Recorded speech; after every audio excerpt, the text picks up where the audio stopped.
ஈழத்து நடிகர்கள் தவிர்த்து சிங்கள நடிகர்களும் சேர்ந்து நடிச்சிருக்காங்க. சிங்களத்துலாம் சொல்ல முடியாது, அவங்க தமிழ் பேசுவாங்க. ஏன் நீங்கள் யாழ்ப்பாணத்து நடிகைகளே நீங்கள் உள்வாங்கி இந்த படத்தில்? யாழ்ப்பாணத்து நடிகைகளை உள்வாங்க கூடாது என்று ஒரு நோக்கம் இல்லை. இப்போ சிவாஜி பிரபுன்ற மாதிரி உங்களோட அப்பாவும் சிறந்த நடிகர் இருந்த முடியாது அந்த நடிப்பு தான் உங்களை வந்துருக்கு. சரி, அது உண்மை அப்பாவும் ஒரு சில நடிகர் இருந்துக்கிறாரு. அப்படி அந்த ஜீன் தானே? இல்லை இல்லை அப்பா நடிகர் எல்லாம் இல்லை.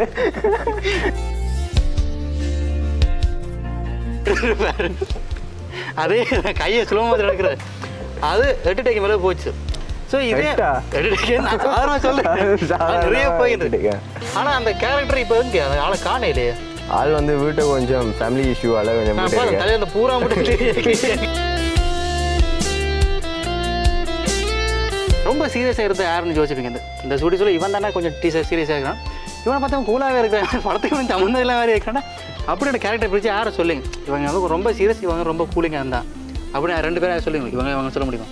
சீரியஸ் என்று சொன்னால் அலெக்ஸ் அண்ணா.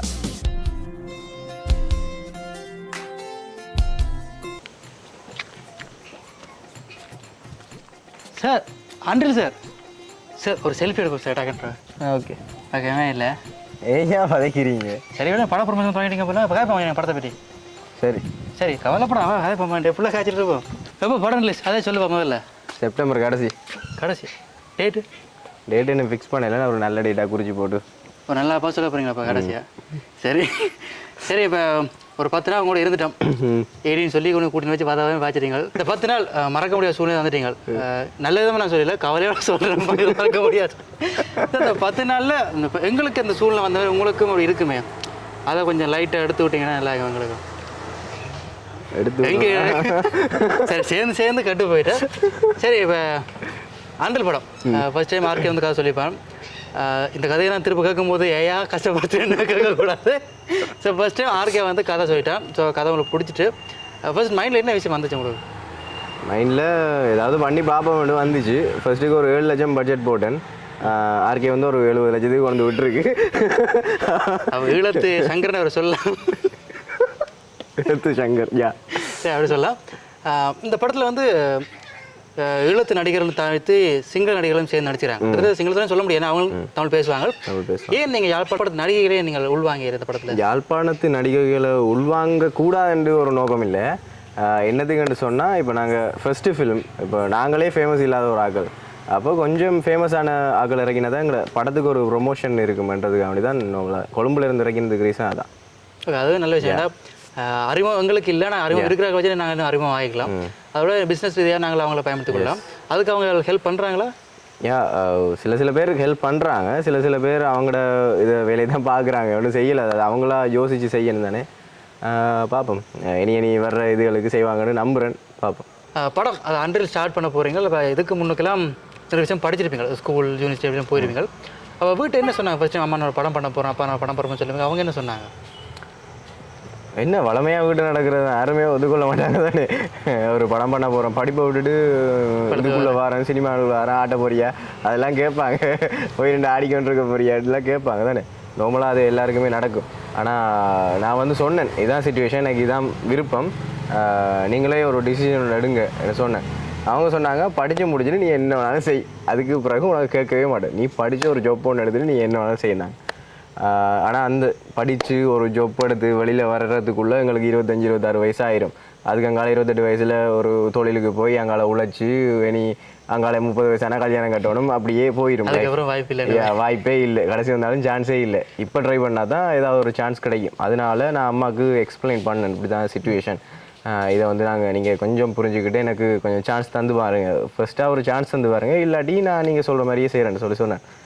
அப்படி சொல்லி பெர்மிஷன் வாங்கி செஞ்ச ஒரு ஃபிலிம் தான் இது. அப்போ நீங்களும் டான் படத்தோட சிவாத்தி மாதிரி கையை விடுங்க நான் மேலே வரேன்னு சொல்லிக்கிட்டு ஷூட்டிங் கூட நாங்கள் பார்த்துனாங்க. உங்களோட அப்பா வந்து சிறந்த நடிகர் அங்கே இருந்தேன். ஏன்னா அம்மா வேற நேரம் அவர் நோம்பலாக இருப்பார், அம்மா வந்தப்போ ஒரு எக்ஸ்ட்ரா லெவல் நடிப்பார். அவர் நான் யோசித்தேன் ஒருவேளை அப்பாட்ட தான் நடிப்பு வந்துருக்கு பார்ப்பாங்களே. இப்போ சிவாஜி பிரபுன்ற மாதிரி உங்களோட அப்பாவும் சிறந்த நடிகர் இருந்த முடியாது தான் அந்த நடிப்பு தான் உங்களுக்கு வந்துருக்கு. சரி, அது உண்மை அப்பாவும் ஒரு சில நடிகர் இருந்துக்கிறாரு. அப்படி அந்த ஜீன் தானே? இல்லை அப்பா நடிகரெல்லாம் இல்லை, சும்மா படம் பார்ப்பார். என்ன பழைய கால ரஜினி ரஜினி அடிக்க போகிறாங்க. ரஜினி 90s கிட்ஸில் ஒரு செலிப்ரேஷனான ஒரு பர்சன் தானே. அப்போ அந்த காலத்தில் ரஜினி டிஆர் அவங்களோட காலத்தில் படம் பார்த்து ஆளுறாள். அப்போ அதுலேருந்து அவங்க நம்மளாம் படம் பார்ப்பாங்க. பட் ஆக்டிங்கில் எல்லாம் அவ்வளோதுக்கு இன்ட்ரெஸ்ட் இல்லை. இந்த படம் ஆரம்பிச்சாச்சு, படம் போய்கிட்டு இருக்குது. ஒரு ஷூட்டிங் டைம்லேயே எங்களுக்கு டிப்ரெஷன் கூடுறது ஒரே ஒரு நபர் மட்டும் தான், அது வில்லியம் உதீஸ் மட்டும்தான். ஏன்னா நாங்கள் ஒரு சீன் சொன்னால் அவர் அதுக்கு வேணும் நடிப்பார். கேட்டால் தங்க வச்சு மாதிரி சம்மந்தம் எல்லாம் சொல்லிட்டு இருப்பார். டே இதைத்தான் பண்ணுறான்ட்டா அதுக்கு மேலோண்டு பண்ணி காட்டுவார். எங்களுக்கு அது தேவையே இருக்கா. ஏன்னா இப்போ நாங்கள் ஒரு சீன் படத்தில் சீன் இருந்துச்சு, பைக் நாங்கள் சொன்னோம் ஒரு கை எடுக்கிற மேரேஜ், தலையிலேருந்து கை எடுக்கணும். ஆமாம், அந்த சீனுக்கு வந்து எல்லோரும் ரெடி. அப்போ நைட்டு 1 மணி நினைக்கிறேன் அந்த டைம் போய்கிட்டு நாங்கள் அதுக்கு மூட் செட் பண்ணுறதுக்கு பிஜிஎம் போட்டுருந்தோம், ஞாபகம் இருக்கு நினைக்கிறேன். அப்போ அவர் என்ன பண்ணாரு, கேஜி நான் கையை எடுக்கிறேன், ஸ்லோ மோஷன் கை எடுத்துருப்பாரு. அதே கையை ஸ்லோ மோஷன் எடுக்கிறது அது 8 டேக்கு மேலே போச்சு. ஸோ இதே 8 டேக்கு நான் சாதாரணமாக சொல்ல நிறைய போயிட்டு. ஆனால் அந்த கேரக்டர் இப்போ இங்கே அந்த ஆளை காணையிலே. ஆள் வந்து வீட்டை கொஞ்சம் ஃபேமிலி இஷ்யூவால் கொஞ்சம் தலையில் பூரா மட்டும் தலைமுறையாக தான் போயிருக்கோம். பட் அந்த கேரக்டர் வந்து இல்லை சில ப்ரொமோஷன்ஸுக்கு வந்து இப்போ கடைசியாக போட்ட ப்ரோமோ வீடியோவை தான் டிரெக்ட் பண்ணது. அதுதான் டிரெக்ட் பண்ணது, ஸ்கிரிப்ட் எழுதி டிரெக்ட் பண்ணவர். வண்டையில் ஷூட் முடிச்சு, வண்டையில் டப்பிங் முடிச்சு, எடிட்டிங் முடிச்சு தான் ஒரு வேலை பொறுப்படுத்தான்னு சொன்னால் பர்ஃபெக்டாக செஞ்சு தந்துடுவான். சரியா, வேலை வாங்குறது தான் கொஞ்சம் கஷ்டம். சரி, அவர் நாங்கள் வில்லனை பார்த்து ஸ்க்ரீனில் பார்த்துக்கிறோம். ஆனால் எங்களோட நெருங்கி பழக மிக ஒரு காமெடி நகை. நீங்கள் சொல்லிக்கிறீங்களா உனக்கு இதெல்லாம் செட் ஆகாமல் காமெடியாக பண்ணு அப்படி சொல்லிக்கிறீங்களா பேச்சு? இல்லை சொன்னது இல்லை. இப்போ அவங்களோட முடிவு தானே. இப்போ நாங்கள் சொல்லி இதண்டில் நாங்கள் சொல்லி எடுக்கிறத விட அவங்களோட ஓனாக டிசிஷன் எடுக்கிறது தான் முக்கியம். இப்போ அவங்களுக்கு வந்து வில்லதனம் நல்லா வந்தால் வில்லன் செய்யட்டும், பிரச்சனை இல்லை. அவரோட பொடிக்கு வந்து கொஞ்சம் வில்லதனம் செட் ஆகுது. ஆனால் பர்சனாலிட்டி வந்து ஒரு காமெடி. நீங்கள் அவர்கிட்ட எதை பார்த்து ஏமாந்தீங்க? டிக்டாக் வீடியோ பார்த்து ஏமாந்தீங்க? இப்போ வில்ல மாதிரி பண்ணுறாங்க வில்லத்தனம். அவர் வந்து அவங்களோட ரிலேட்டிவ் தான், ரிலேட்டிவ்.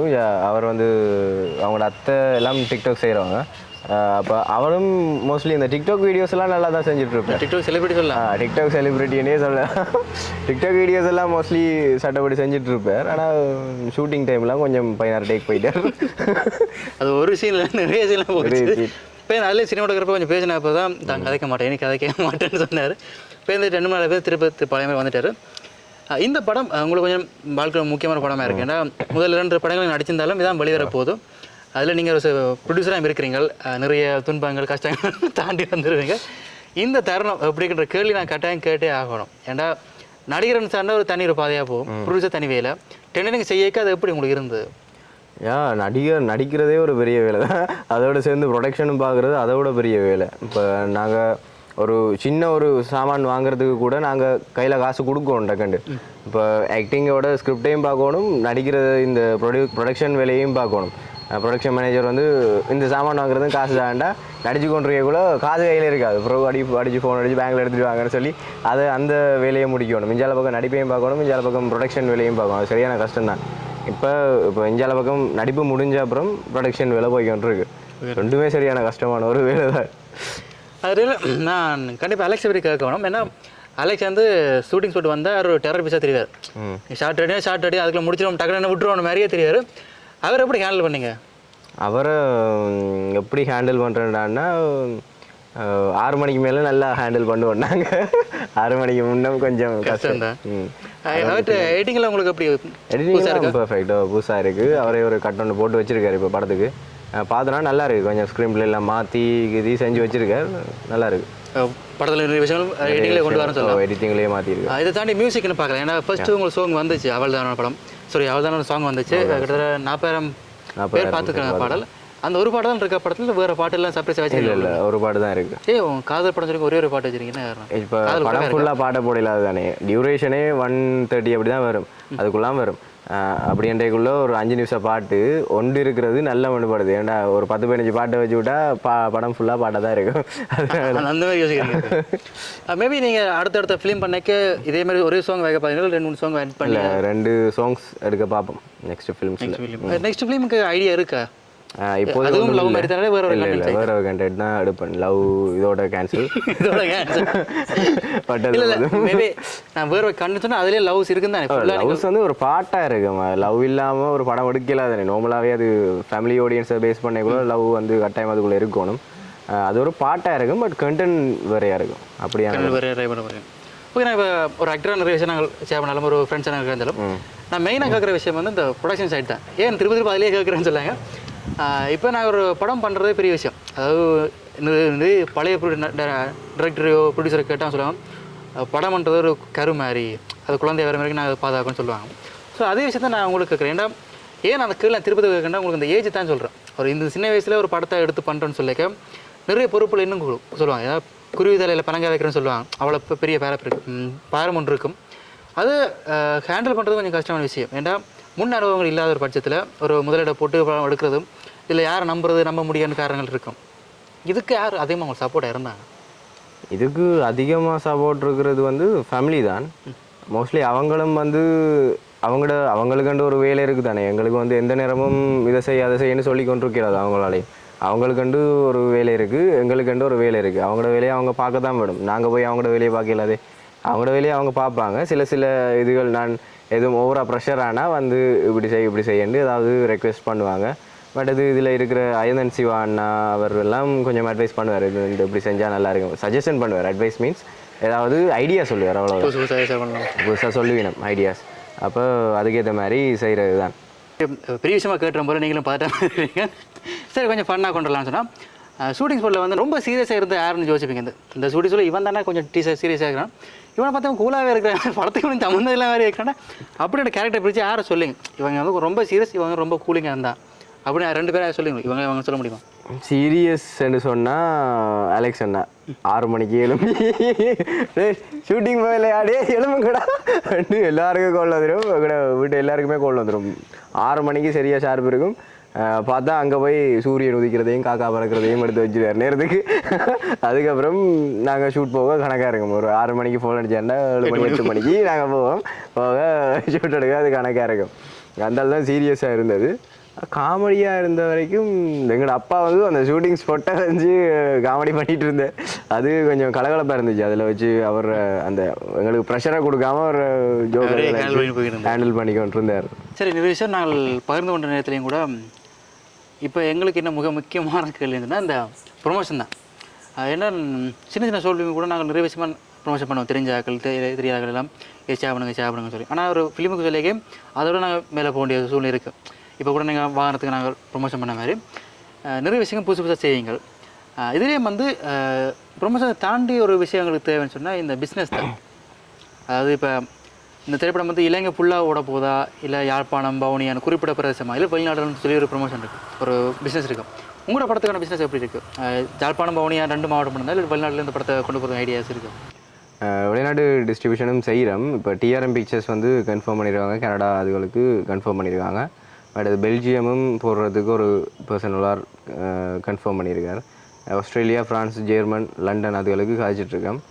ஒரு ஆக்கள் இருக்கினம். பட் இன்னும் கன்ஃபார்ம் ஆகலை. கன்ஃபார்ம் ஆனோன்னு உங்களுக்கு சொல்லுவேன். ஸ்ரீலங்காவை பொறுத்த வரைக்கும் ஜெஃப்னா, வவுனியா, பதுல்ல, நுரேலியா, ஹெட்டன், அதோட கொழும்புலெல்லாம் ஒரு பெரிய சவாயில் போடுறதுக்கு தான் காய்ச்சிட்ருக்கோம். இப்போ அப்போ முதல்ல 100 படம் ஒரு ஆல் சிலோன் ஃபேன் இண்டியா மாதிரி போகுது. சரி, ஓகே. நிறைய விஷயங்களோட பகிர்ந்து கொண்டீங்க, நன்றி. படம் ரிலீஸ் ஆக போகுது. இந்த நேரத்தில் ரொம்ப பரபரப்பாக இருப்பீங்க. ஏன்னா ஒரு விஷயம் நீங்களாம் பார்த்து கொண்டிருக்கிறீங்க சொல்லியிருந்தீங்க. எல்லாத்தையும் தாண்டி இந்த படம் திரையில் வரும்போது எல்லாருக்கும் ஒரு ஆர்வமாக இருக்குது. ஏன்னா குடும்ப சாரம் எல்லாம் ஆசைப்படுவாங்க. என்னோட மகளுடைய முதல் திரைப்படம், நண்பர்கள் சிலர் ஃப்ரெண்ட்ஸில் முதல் படம், மற்ற நபர்களும் சொல்லுவார்கள் இன்னருடைய திரைப்படம் என்று சொல்லுவார்கள். சொல்லுகிற பட்சம் நான் யாரை சொல்லுகிறேன் உங்களுக்கும் புரிந்து நீங்களும் சிரிக்கிறீர்கள். சார் அதே மாதிரி படம் கண்டிப்பாக நீங்கள் நினைச்ச மாதிரி செப்டம்பர் கடைசியில் அக்டோபர் ஃபர்ஸ்ட் வீக்லேயே இந்த படம் ரிலீஸ் ஆகும்போது மக்கள் வந்து பார்க்கணும். அது எங்கள் ஆசை. மக்களுக்கு நீங்களும் உங்களுடைய வார்த்தைகள் சொல்ல ஆசைப்பட்டால் கண்டிப்பாக சொல்லிக் கொள்ளலாம். இந்த நேரத்தில் எல்லோரும் வந்து பாருங்கள் அன்றில் படத்தை. இது என்னோட ஃபஸ்ட்டு ஃபிலிம் தானே. ஸோ கொஞ்சம் உங்களோட ஆதரவை நான் எதிர்பார்த்து தான் நிற்கிறேன். இந்த ஃபிலிம் வந்து எடுத்ததுக்கு ரீசனே உங்களை நம்பி தான் எடுத்தது. ஸோ வேறு யாரையும் நம்பி எடுக்கலை. எவ்வளோத்துக்கு முதலிட்ட போட்டு இந்த ஃபிலிம் எடுத்துருக்கிறதுக்கு ரீசன் வந்து நீங்கள் தான். ஸோ கண்டிப்பாக எல்லோரும் வந்து தியேட்டரில் பாருங்கள். செப்டம்பர் 2 வந்து ரிலீஸ் பண்ண போகிறோம். ஓல்ட் ஸ்ரீலங்காலையும் ரிலீஸ் ஆக போகுது. ஸோ எல்லோரும் பார்த்து உங்களோட சப்போர்ட்டை வந்து எனக்கு தாங்க. தேங்க்யூ.